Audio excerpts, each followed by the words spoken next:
Hello. Hey Hi. guys, how are you? How are you? Doing well, yeah. It's almost springtime here, so I'm excited. Yes, can't wait. You're I'm in Boston, right? I'm in Boston, yeah, so it's a little bit colder than California. I mean, right now it's okay. It's Yeah, but it's not not crazy. And you guys have been in California for 10 years, is that right? mhm. So what initially brought you guys out there? Well, I guess the weather first. Oh, right. No, no, the actual answer, I guess I can talk for myself, but I think Fanny was the same for her, but she can add more. I think it was the American dream, I guess, and because we were both from France. And I mean, I wanted to change my life drastically, and I wanted to go somewhere where the weather was good and the music was great, and the music history most of Hmm. all. So all of my idols came to LA at some point of their career in life, so that was like a natural choice for me. And for me, I had lived in London for a couple of years. It was raining all the Yes, time. I hear.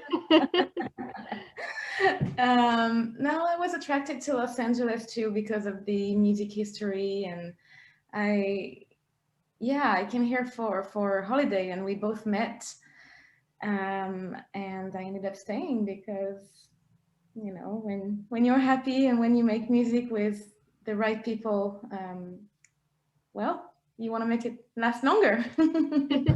And did it live up to your expectations, or what was your first reaction or like impression of California?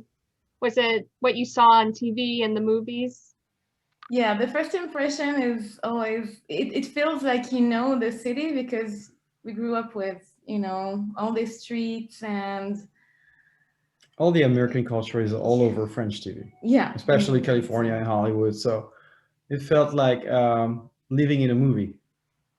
but then the musical scene is not that easy to break in. So But we got lucky at the beginning because the first community that really welcomed us was not in LA, but 2 hours from LA in the desert in Joshua Tree, Oh, and that's where we met the first people that we played music with, and they were welcoming us, and they actually our first opportunity was to be part of a compilation CD, and they were great people on this CD.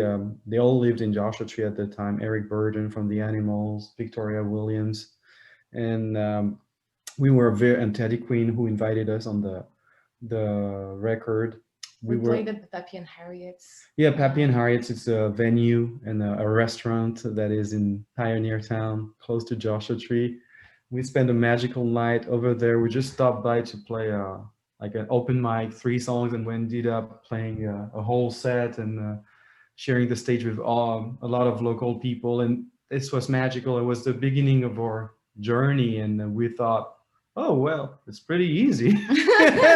You show up, you play, you meet people, they invite you on a record, and that's pretty cool. And then we went back to Los Angeles. Yeah. totally different, right? Yeah, different vibe, and we had to learn a lot to pave our way to where we are right now, and which is a better place, I guess. And we are about to release our debut album 10 years after, so it tells you a lot about how complicated was this journey. Well, better late than never. Yeah. Yeah. Yeah, actually, my French friend is the one who introduced me to your music. So, Oh, really? yeah, A he French. lives here in Boston too. But yeah, it's I think your music is getting out there and around. Cool. What's your French friend? Do we know him or her? I don't know. His name is Victorien Oh, Victoria, of course. Coquery. I think his last name Yes, is Coquery. yes. Yes. He's a Wait, great you friend. you know him, or are you just Yeah. pretending to know? No, no, no, no, no. We know him very well. Oh, okay. Great friend. Yeah. Oh, okay. I thought he just was a fan of your music and was sharing it with me. Oh, it's Those great so- that he's a friend and a fan. Yeah, right. I have to thank him. So I mean, your English is really good. So I'm kind of curious, like how early did you learn English and to be able to write these amazing songs? My English was Ooh. better than Vincent's Oh at yeah. first. Oh Well, yeah. you lived in London, so you Uh-huh. got the She real had, English. yeah, she had the posh accent at the I know, beginning. right? And I was like talking like that, and I was struggling with every sentence and making people repeat all whatever they were saying to me.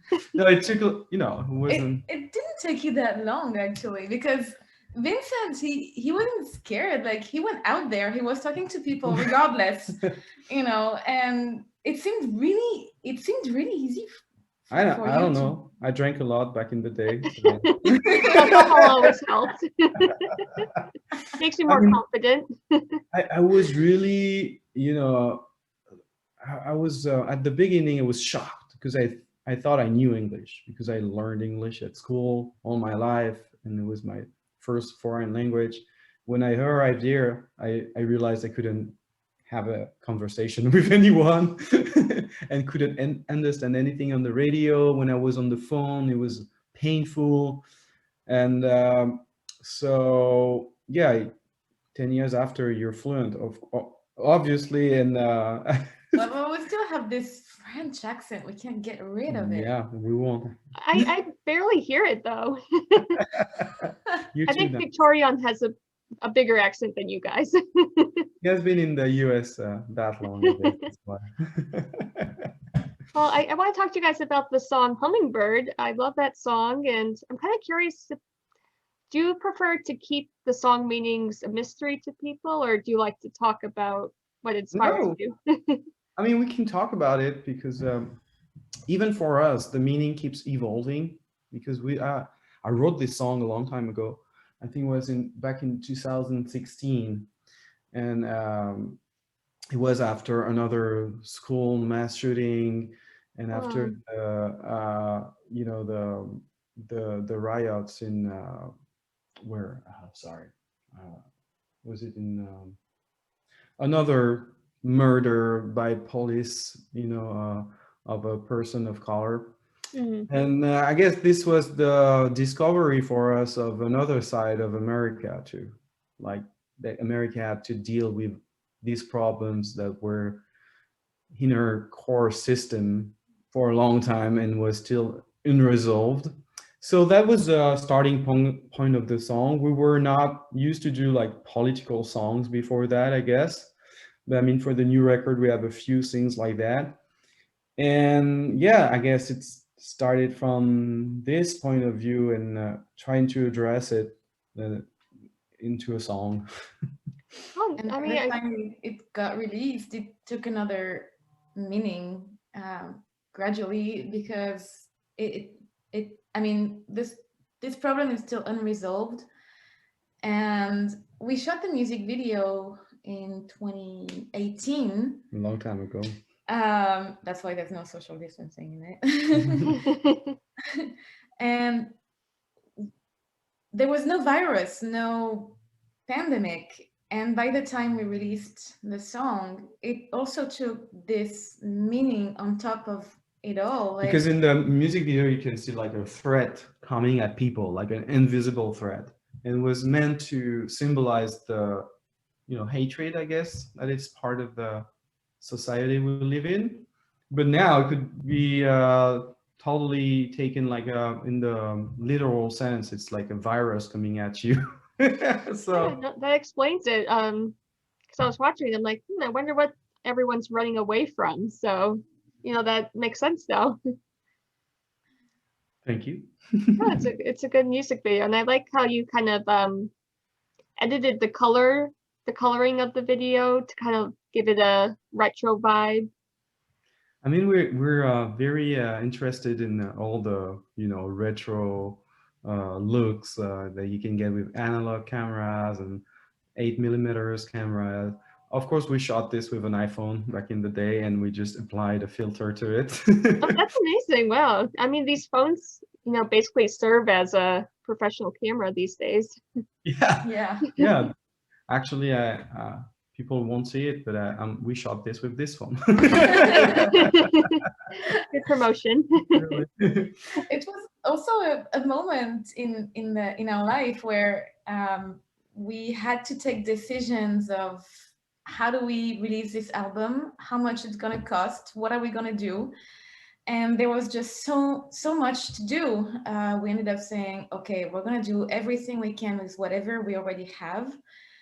Mhm. So that And do it ourselves. and do it ourselves. DIY. So that's how we started doing, especially Vincent, all the visuals, the logos, the writing, the fonts. He created the fonts, the music videos, the shooting. Well, you came up with the idea for this video. For this video, but So it's really a team effort in trying to do it everything that we can ourselves. I think it gives it adds value to our music. I think if we take care of all of everything that's around the music. No, I think people have to be extra creative these days to really get their art out there.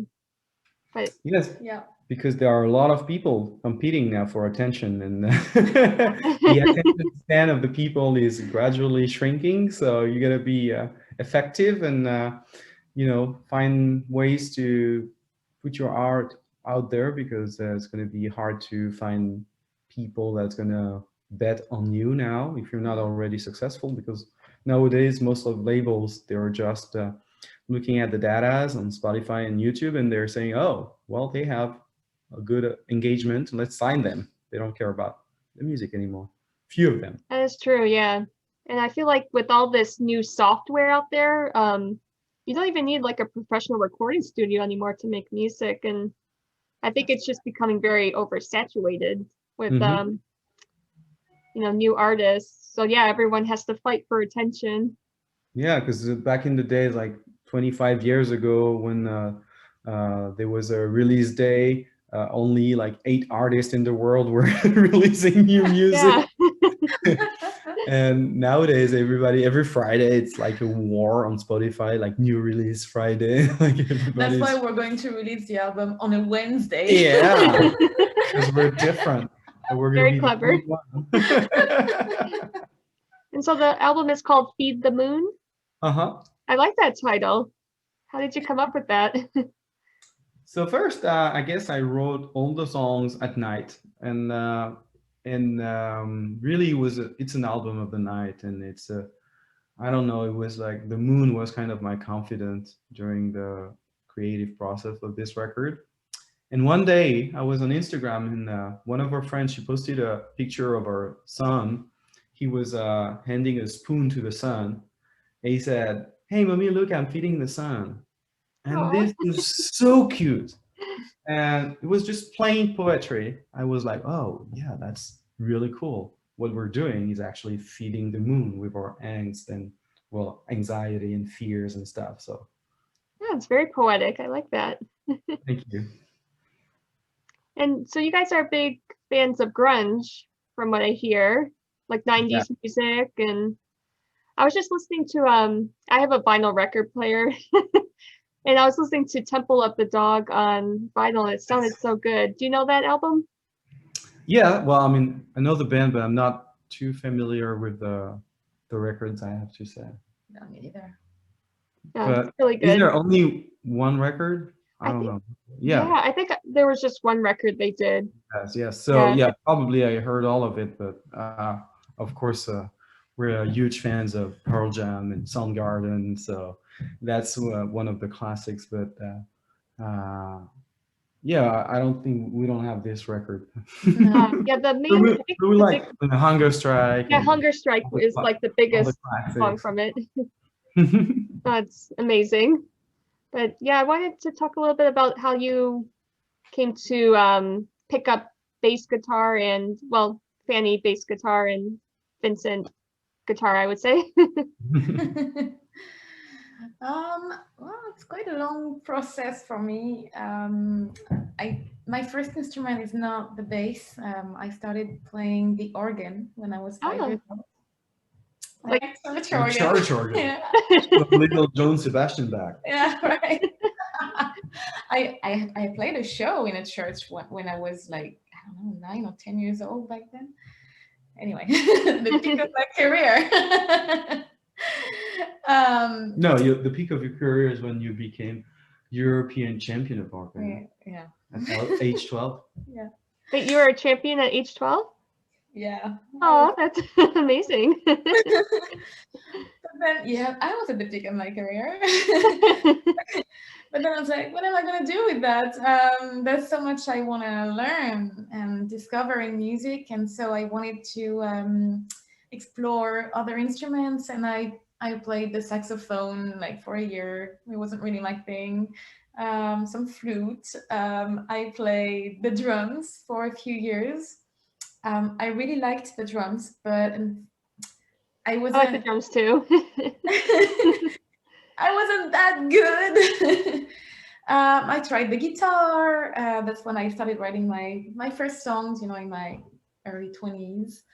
And then when I had a bass in my hands, it felt like, it was all of this in one instrument. And so, yeah, that's Yeah. how. And I actually, at the beginning of the band, Yard of Blonde, she was playing the keyboard for 2 years. And then we had a bass player and he quit the band at some point. And Fanny was like, you know what? I'm tired of being hidden behind the keyboard. Because when we were playing shows, it wasn't that much rock and roll for you, I guess, to be. I was frustrated, to be honest. So she's like, I want to play the bass for the band. I'm like, you don't know how to play the bass. She's like, oh, it's okay. I'm gonna learn, and she did it, and she's amazing. And Of course she all the did. She was bass champion at age 12, so she has the talent. natural. I worked a lot. I practiced like hours and hours every day to get ready. And then I had to be in the studio with Billy Graziadei from Biohazard. So I mean, I had to be, Yeah. I didn't want to look bad. Yeah, and he helped her come up with the most craziest bass lines. If you listen to the record, the most difficult parts, I guess, are the bass lines. Oh wow, that's incredible. But for me, that was I discovered Nirvana when I was like 11. Like And, most people. I asked my mom to buy me a guitar, and that was it. I got one for Christmas, and I started writing songs right away, and never changed.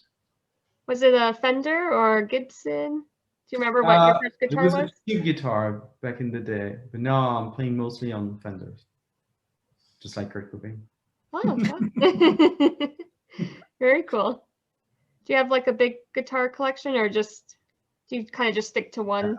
No, I have like 2 Telecaster Deluxe, and I have also a Martin guitar right here. I got another acoustic Ibanez guitar. I got a Billy Graziadei actually gave me a guitar. Billy gave me a guitar after we recorded the album. The guitar that I recorded on the record, he gave me for my birthday. The producer, so that was pretty amazing, and it's a LTD guitar, and now I use it live. I got another guitar, it's Fanny's guitar, Phoenix, which is kind of a Japanese Stratocaster. Yeah, and I have another Fender Mustang. Oh wow. Yeah, too many guitars. Okay. You'll have to like showcase all of them. Yeah. I can show you. Do you play guitar or drums? Okay, so when I was young, in like 5th grade, we had band class, and I chose drums, and I was the only girl in my class to play the drums.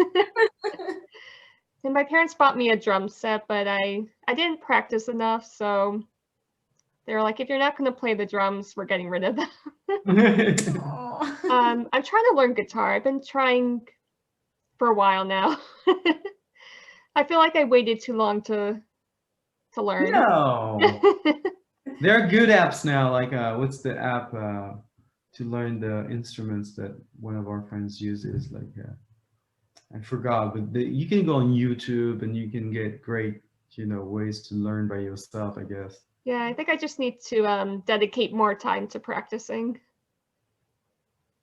You Yeah. do it 1 hour a day for 3 months, and then you're set for life. You'll know the 3 chords you need to know to write pop Right? songs. I can play all the Nirvana songs. Yeah, starting today, I'm going to do that. Well, what else can you tell us about Feed the Moon? How many songs do you think will be on it? 13. 13? Oh, that's nice. That's a good number. It's I think we have another left of the record, a song entirely in French. That's going to be a bonus track. For later. Nice. Well, we have big plans. We have big plans for the deluxe version of the record too, involving alternative versions and stuff. So Good. I can for a long time. polish up my French a little bit with listening to your music. Well, there's only one song in French. That's good enough. As long as there's one, that's cool. So are there going to be more music videos, do you think, or are you going to kind of hold off on that? We're going to try to add one for the... Two? Really? Twins? It's not finished. Yeah, I'm not sure we're going to do this one. We're going to try our best to at least come up with one more before the release, and for the, I guess, last single that's going to be released the same day of the album. And it's going to be called Teenage Dreams. Yes. Teenage Dreams is the name? Mm-hmm. Oh, cool. Intriguing. Is it about your own teenage dreams? Totally. It's really this song is really reflects who we are today, I guess. Like still pursuing the same dream as when we were teenagers, like being rock stars, I guess. I mean, that's where You should never let go of that dream. No, we've been, like how do you say that? Like the virus of music. I don't want to say the word virus because it's weird right now, but the virus of music caught us and never went off, and so it's weird when you think about it. When you're in 30s and you're still doing the same things you were doing when you were 12, Yeah, but at the same time, passion, I guess. it's a passion, and I think the main thing I'm passionate about is create things. It's not necessarily just music, but everything I do in my life is around creativity, and that's when what gives me the most pleasure in my life and most meaning. I feel like I'm the same way. Like I love being creative and using my creativity, and I think it's been good during this, pandemic, is having creativity to turn to get through it. What was your project this year? Talking to musicians. Talking to other creative people. That's awesome. Cool. I love music, so just being around music is awesome. That's great. Yeah. Well, hopefully you guys can come out to Boston one day. Have you guys been out here before? Not yet. Never. I'd love to go. Actually. Yeah, me too.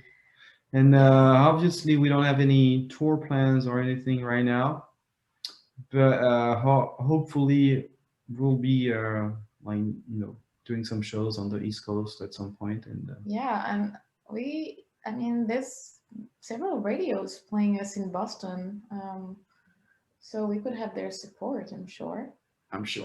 Absolutely. If you need ideas on which venues to go to, I can definitely help you. Nice. At least the ones that are still open now. Yeah. Unfortunately, I don't know if it's the same in California, but here in Boston, a few had to shut down due to coronavirus, which really sucks. Yeah. Are they giving any updates of if it's gonna reopen soon, or? Some of them, I think they're just shut down forever because they don't have the finance. Right. But Yeah. others, I think they're going to reopen eventually.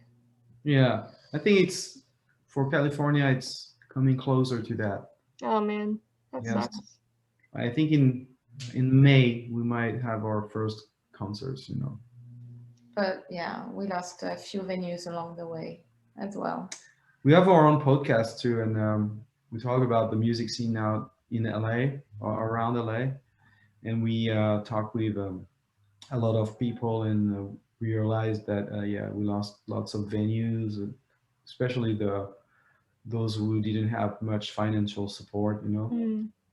And it's just so heartbreaking to see that one of the good venues is turned into a restaurant and slash weed shop. And Oh wow. Yeah, I did just wish the arts community would be more supported, you know, Yeah. or at mhm. least they could find a safe way to open the venues and socially distance people who are coming, or I don't know, just find some way to get live music See happening what again. the Flaming Lips did, the band? Oh no, I don't know. They they did a show with everybody in a bubble. Oh wow. Them on stage and everybody in the audience. That's awesome. So they were in a bubble, but everyone else wasn't, or Everybody was in a bubble. oh, where Personal was bubble. Individual, yeah. oh where was this? Do you know what city this was in? No, no, I just Oh, saw that on the internet, but Yeah. I can't remember where it was. That was like an art stunt, kind of. hmm. But that was cool. Yeah, I mean that's better than nothing, I guess. Yeah. Well, guys, I really appreciate your time. It's been a blast chatting with you. Thank Thank you you. so Same. much. And everyone should check you out online. You have Instagram and Facebook and all that. Yes. Everything. At Yard of Blondes for Twitter Art and of Blondes. Instagram. And for Facebook, it's YOB Music, I think. Yes. Well, you type Yard of Blondes, you'll find us, I guess. Yep, just use Google. And if you want to support us, go on Bandcamp, and that's where we release all of our music and We have some new merch. new merch. And we're gonna make the announcement of our new record very soon, like next week. Very exciting, guys. Thank We're you. happy for you. Thank you so much. Great chatting with you.